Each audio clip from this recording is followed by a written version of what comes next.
हिरवीगार वांग्याची पात आणि त्यामध्ये ना मस्त असं हिरवगार वांग घालून ना झणझणीत अशी ना वांग्याचं भरीत बनवलंय. खरं तर ना ही रेसिपी थोडीशी वेगळी वाटते. पण तुम्हाला खरं सांगतो, प्रत्येक भागात वेगवेगळी पद्धत आहे. आणि माझ्याकडे ना आज हा पाहुणा सुद्धा आलाय. खरं तर ना हा लवकर येतो, पण आज यायला मात्र ह्याने खूप उशीर केला. पुढे सांगतेच तुम्हाला. तुम्ही जर आपल्या चॅनलवर नवीन असाल ना तर चॅनलला आपल्या सबस्क्राईब करा. तुम्हाला हा व्हिडिओ आवडला तर एक लाईक करा आणि बाजूचा बेल आयकॉन नक्की क्लिक करा. करूया आपल्या रेसिपीला सुरुवात. व्हिडिओला अजिबात स्किप न करता व्हिडिओ शेवटपर्यंत बघा. नमस्कार मंडळी, मी प्रियंका. तुम्हाला सर्वांचं प्रियाज फुडीमध्ये मनापासून स्वागत. तर सगळ्यात पहिल्यांदा आपल्याला ना 200 हिरवीगार वांगी घ्यायचे. तुम्ही कोणतीही वांगी घेऊ शकताय. जी काटेरी वांगी असतात ना ती जरी वांगी घेतलीत ना, जी गावठी वांगी असतात काटेरी, ती घेतलीत तरी चालतील. पण मला अशी हिरवीगार वांगी ना फार आवडतात, ज्याचं भरीत करायला पण खूप छान वाटतं. आणि याच्यामध्ये ना जळगावी वांगी पण असतात, जी जांभळ्या कलरची असतात पूर्ण. खरं तर ती पण ठीक आहेत, पण मला ती नाही आवडत. ती जास्त कदाचित नरम असतात खूप. म्हणून वांगी घेताना थोडीशी अशी कडक बघून घ्या, जेणेकरून ना त्याच्यामध्ये जास्त अशा बिया बनणार नाहीत. आणि आता हे बघा, ह्या वांग्यांना ना आपण एकदा चिरून बघूयात की वांग कुठे किडका आहे की नाही. खरं तर घेताना मी चांगली घेतली होती, अगोदर स्वच्छ धुवून घेतली आणि नंतर मग ह्यांना पुसून वगैरे घेतले. तर आता चिरून बघितले तर वांग्यांमध्ये अजिबात अळीकिडी कुठे झालेली नाहीये. घेताना चांगली बघून घ्यायची, पण तरी पण एकदा चेक करून बघायचं. एखाद्या वांग्यामध्ये जर कुठे जर अळी झाली असली तर खराब नको लागायला. तर हे बघा, दुसरे सुद्धा वांग मी चिरून घेतलेले आणि कुठेच वांग्यामध्ये ना अळी वगैरे कुठे झालेली नाहीये.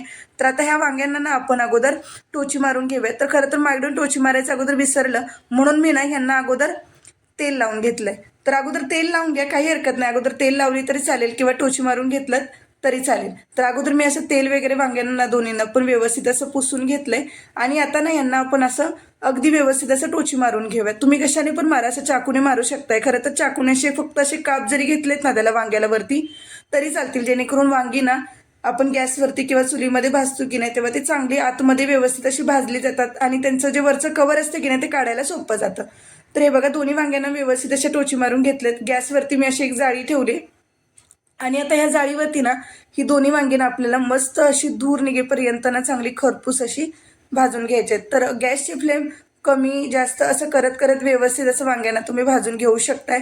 फक्त वांग्यांना ना सगळ्या बाजूने फिरवून फिरवून व्यवस्थित भाजून घ्या. याच्याऐवजी तुम्ही एक वांग जरी मोठं घेतलं ना तरी चालेल. मी आता इथे थोड्या प्रमाणात तुम्हाला वांग्याचं भरीत दाखवते, कमी प्रमाणामध्ये. जास्त प्रमाणात बनवायचं असेल तरी तुम्ही तसं केलं तरी चालेल. तर आता ही दोन्ही वांगी व्यवस्थित भाजून झालेली आहेत. यांना मी एका प्लेटमध्ये काढले आणि याच्यावरती एक टोप झाकून ठेवते, जेणेकरून ना 5 मिनिटात टोप झाकून ठेवला ना तर वांग्यांची साल अगदी सहज निघते. तर 5 मिनिटं झालेत. आता आपण टोप काढून बघूयात. टोपाला सुद्धा पाणी चांगलं सुटलेलं आहे. आता ह्याचं आपल्याला कव्हर काढायला अगदी सोपं जाईल. लक्षात घ्या, वांगी प्लेटमध्ये काढली नाही काढली लगेच त्याच्यावरती टोप झाकायचा, जेणेकरून ना वांग्यांची अशी वाफ त्याला चांगली लागते आणि वांग्यांची साल निघते, अगदी पटकन निघते बरं का. तर आता ह्याचा देठ आहे ना तो आपण वेगळा करून घेऊयात.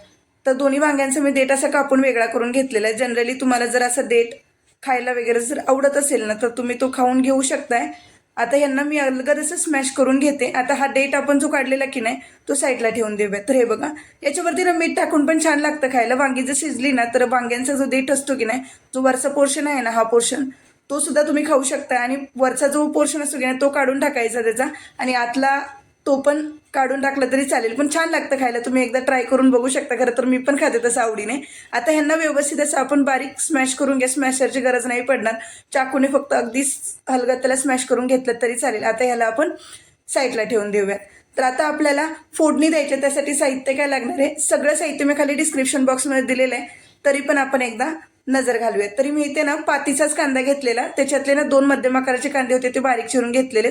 आणि त्यातलीच कांद्याची पात होती ना ती अगदी मी वापरली. इथे थोडी कांद्याची पात घ्यायची, तुमच्या आवडीनुसार तुम्ही घेऊ शकता इथे. तर इथे कांद्याची पात तुम्ही बघू शकता, मी ना अगोदर धुवून घेतली आणि नंतर अशी ना अगदी बारीक अशी ना तिला चिरून घेतलेली आहे. तर आता इथे ना आपल्याला कांद्याची पात वापरायची. आता त्यासोबतच बाकीचं साहित्य सांगते. अर्धा छोटा चमचा मोहरी घेतलेली आहे, अर्धा छोटा चमचा जिरे घ्यायचे, पाव छोटा चमचा हिंग लागणार आहे, पाव छोटा चमचा हळद लागणार आहे, 1 छोटा चमचा काश्मीरी मिरची पावडर घेतलेली आहे, आणि इथे बेडगी मिरची पावडर वापरली तरी चालेल. 1 आणि अर्धा छोटा चमचा इथे घाटी मसाला घेतलाय, त्याऐवजी कांदा लसूण मसाला घ्या चालेल. थोडीशी कोथिंबीर लागणार आहे. 5 ते 7 लसणाच्या पाकळ्या घेतलेत, या आपल्याला ना ठेचून घ्यायच्यात. चवीनुसार मीठ घ्यायचंय आणि 2 मोठे चमचे ना मी इथे भाजलेले शेंगदाण्याचं कूड घेतलेलं आहे. आता हे सगळं साहित्य माझ्याकडच्या पद्धतीने वापरलंय मी इथे. तर आता हे बघा, हा पाहुणा आलाय माझ्याकडे. खरं तर हा रोज येतो. मी ह्याला रोज चपाती, भाकरी, भात, दूध जे काही असेल माझ्याकडे अवेलेबल ना, त्यावेळेस मी त्याला घालते. आणि यायची वेळ तुम्हाला सांगते, खरं तर सकाळी लवकर येतो आणि अजिबात ओरडत नाही बरं का. काव काव असं अजिबात करणार नाही. येऊन गपचूप बसणार. माणसाला समजेल आलाय गेलाय काही समजत नाही. मी यायच्या अगोदरच मी इथे खरं तर ठेवलेलं असतं.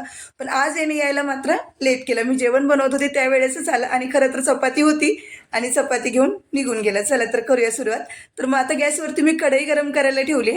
कढई आपली गरम झाली ना की याच्यामध्ये ना 1 ते 2 मोठे चमचे आपल्याला तेल घालून घ्यायचे. तेल गरम झालं की लगेच त्याच्यामध्ये आपल्याला मोहरी घालायची. मोहरी चांगली तडतडली की लगेच त्याच्यामध्ये आपण जिरे घालून घेऊयात. जिरे पण चांगले फुटू द्यायचे. तेल चांगलं गरम झालं ना की सगळं साहित्य व्यवस्थित भाजलं जातं. तर आता इथे आपल्याला कांदा घालून घ्यायचा. तर मी इथे पातीचा कांदा वापरला, मी तुम्हाला सुरुवातीला सांगितलं. तर कांदा आपला ना भाजत आला की याच्यामध्ये लगेच आपल्याला जो लसूण आपण ठेचून घेतलेला ना तो याच्यामध्ये घालून घ्यायचा. तर लसणाचा कच्चेपणा जाईपर्यंत ना 1 मिनिट फक्त आपल्याला 1 किंवा अर्धा मिनिट आपल्याला भाजून घ्यायचे. जास्त वेळ भाजायची आपल्याला ह्याला गरज नाही पडणार. तर आपला लसूणचा कच्चेपणा निघत आला. आता याच्यामध्ये आपण हिंग घालूयात. आता हिंग घातल्यानंतर सुद्धा ना याला आपल्याला व्यवस्थित असं आता एकदा भाजून घ्यायचंय. आता हे बघू शकता हिंगाचा कच्चेपणा निघत आलेला आहे. आता ह्या स्टेजला आपल्याला ह्याच्यामध्ये कांद्याची पात घालायची. तर कांद्याची पात इथे मी जास्त नाही वापरलेली, अगदी थोडीशी वापरलेली. आता तुम्हाला जर आवडत असेल तुम्ही घालू शकताय तुमच्या आवडीनुसार. आता मी माझ्याकडे 2 वांगी होती म्हणून थोडंसं वाढून यावं म्हणून मी याच्यामध्ये कांद्याची पात वापरले. तुम्हाला नसेल वापरायची कांद्याची पात न वापरता केलं तरी चालेल.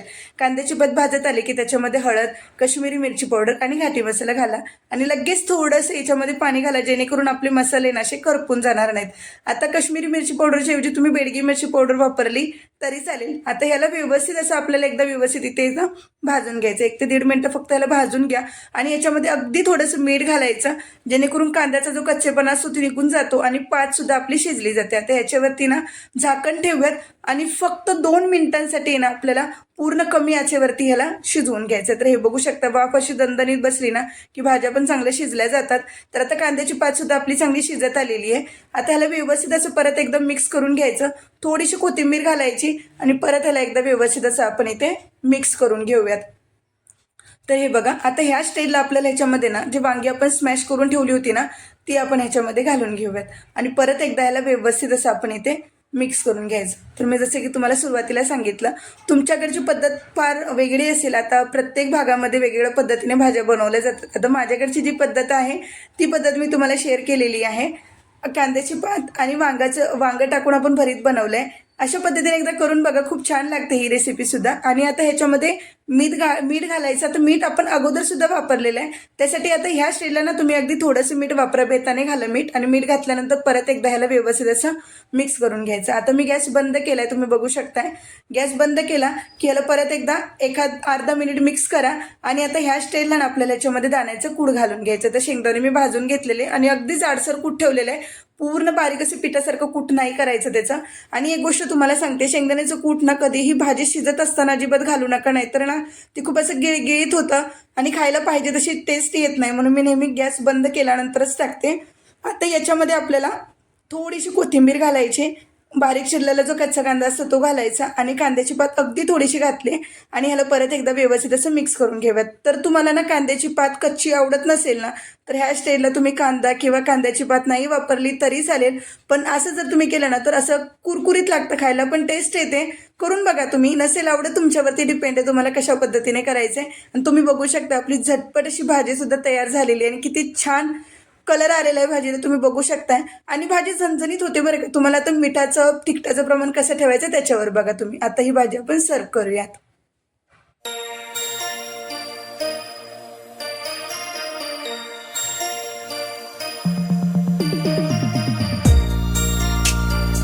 तर हे बघू शकताय अगदीच वेगळी नाही, त्यातल्या त्यात अगदी सोपी पद्धत मी तुमच्याशी शेअर केलेली आहे. तुम्हाला हा व्हिडिओ आवडला असला ना तर एक लाईक करा. आपल्या चॅनलवर जर तुम्ही नवीन असाल तर सबस्क्राईब करा. बाजूचा बेल आयकॉन नक्की क्लिक करा. पुन्हा भेटूयात अशाच एका सुंदर आणि एका चटपटीत रेसिपी सोबत. तोपर्यंत धन्यवाद.